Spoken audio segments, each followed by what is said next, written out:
The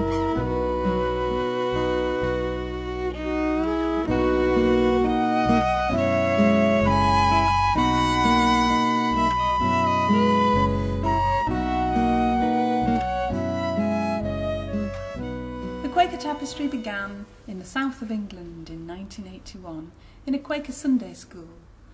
Anne Wilson decided to tell the children some of the stories of the first Quakers in the 17th century.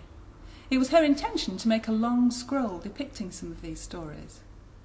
Jonathan, then aged 11, thought this was going to be yet another Sunday morning colouring in.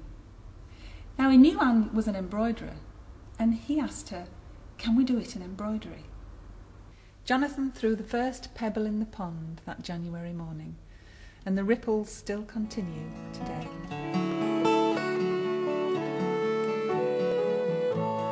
This modern tapestry took 15 years to complete and was made by over 4,000 men, women and children from 15 countries around the world.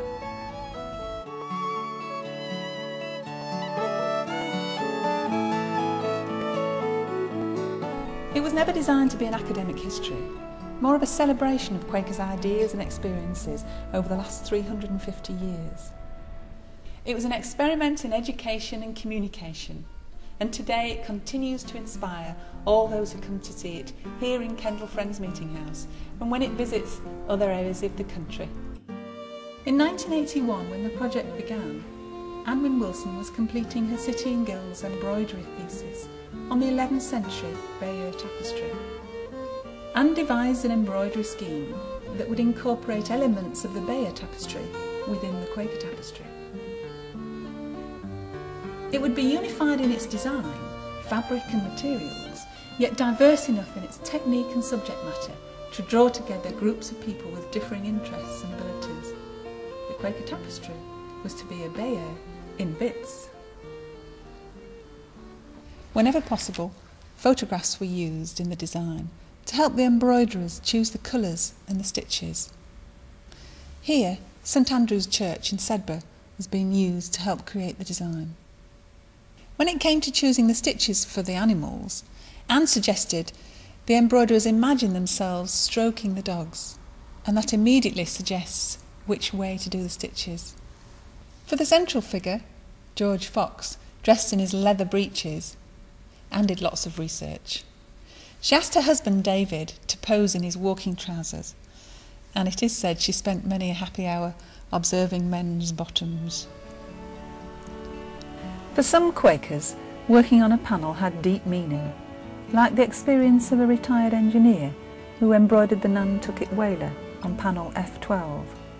That week's work is likely to be more enduring than anything else I've ever done in my life, which is really quite surprising. In working life, I built factories all over the world that cost millions of pounds.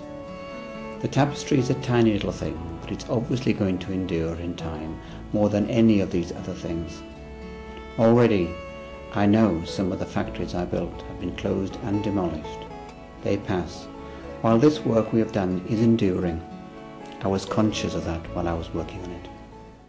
The Quaker Tapestry is just magical, a celebration of years of work by thousands of people across the world, and a revelation both to the participants and to those who see the embroideries for the first time.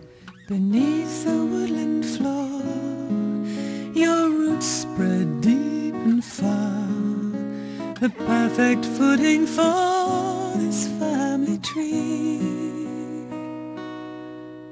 She planted you with care, cherished every year, showed the children how to help you grow.